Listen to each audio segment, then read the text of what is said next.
Congress party diversion politics చేయడం ద్వారా ప్రజల్ని ఇబ్బంది పట్టిస్తోందని సూర్యాపేట ఎమ్మెల్యే జగదీష్ రెడ్డి అన్నారు. బుధవారం జిల్లా కేంద్రంలోని క్యాంపు కార్యాలయంలో విలేకరుల సమావేశంలో మాట్లాడారు. 2 సంవత్సరాలుగా ఇచ్చిన హామీలను పక్కన పెట్టి అనేక రకాల సమస్యలు సృష్టిస్తున్నారు. కరెంట్, కాళేశ్వరం మీద ప్రచారం, కమిషన్లు, ట్యాపింగ్ కేసులు ఇవన్నీ అబద్ధమని ఇప్పటికే తేలిపోయింది. ఈ ఫార్ములా ఆ ఫార్ములా అంటూ మళ్లీ కాలయాపన మొదలుపెట్టడం ఏమిటి? గత ప్రభుత్వం చేసిన అభివృద్ధిని ఏ ప్రభుత్వం అయినా బాధ్యతతో కొనసాగించాలని సూచించారు. సరే, రాష్ట్రంలో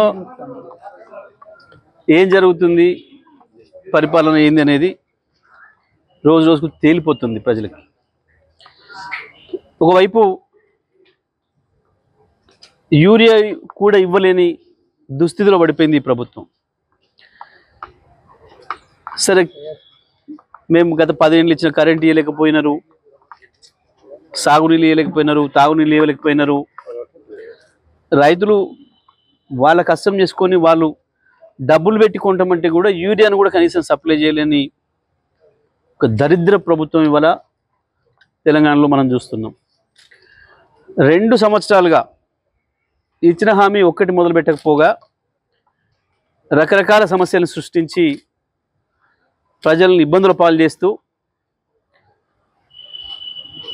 డైవర్షన్ పాలిటిక్స్ చేస్తూ ప్రభుత్వం పబ్బం గడుపుకుంటుంది.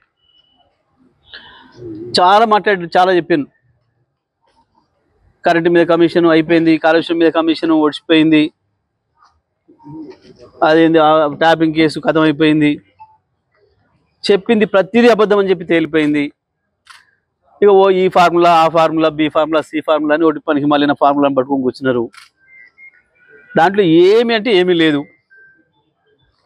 వాస్తవానికి ఈ ఫార్ములాలో పెట్టాల్సి వస్తే రేవంత్ రెడ్డి మీదనే కేసు పెట్టాల్సి ఉంటుంది. ఎందుకంటే సక్సెసివ్ ప్రభుత్వంగా మీ బాధ్యత, గత ప్రభుత్వం చేసిన పనులను కొనసాగించాల్సిన బాధ్యత, వాటిని పూర్తి చేయాల్సిన బాధ్యత, ప్రభుత్వానికి రావాల్సిన ఆదాయం తీసుకోవాల్సిన బాధ్యత, ఇవ్వాల్సిన చోట ఇవ్వాల్సిన బాధ్యత. ప్రభుత్వం కంటిన్యూషన్ ప్రాసెస్ కాబట్టి జరుగుతుంది, జరగాలి.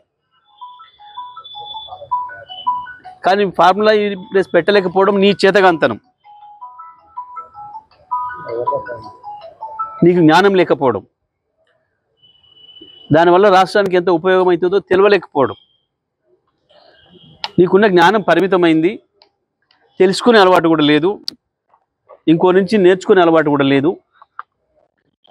పైగా దాని మీద నేను ఎందుకు కేసు పెడతా అని, కేసు నీ మీదనే పెడతాం, నీ మీదనే అవుతుంది. ఎందుకంటే ఎవరికైతే పైసలు చేరినాయో వాడిని కలిసిండు, నువ్వు వాడు కలిసి మిలాఖత్ అయింది.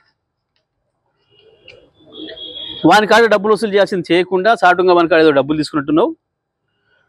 అందుకనే దొంగ డ్రామా చేస్తూ చెయ్యాలేందో తేపు ఒక లీక్ ఇచ్చి ఎప్పుడో ఇచ్చింది నివేదిక విలకాన్నే ఉంది అది. కానీ నిన్న గ్రూప్ 1 విషయంలో నీ చేదగంతనం బయటపడిన తర్వాత తెలంగాణ యువత ముందట నువ్వు తలదించుకునే స్థితి వచ్చిన రోజు ఓ నాటకం వేసి మీడియాలో కొంత స్పేస్ ఆక్యుపై చేద్దామని చెప్పి ఏదో మాట్లాడినావు. కానీ ఇది లొట్ట పీస్ కేసు అనే సంగతి కేటీఆర్ గారు ఆనాడే చెప్పిండు, ప్రజలందరికీ కూడా తెలుసు. వీటితో ఏమి కాదనే సంగతి అందరికి కూడా తెలుసు. నిజంగా కేసు పెట్టాల్సి వస్తే నిన్ను 100 సార్లు జైలు వేయాల్సిన పరిస్థితి వచ్చింది ఈ 2 ఏళ్ల పరిపాలనలో. నువ్వు చేసిన దుర్మార్గాలకి, నువ్వు చేస్తున్న మోసాలకి, ప్రజలకి ఇచ్చిన హామీ ఒక్కటి నెరవేర్చకపోగా ఈ రకంగా నేనేదో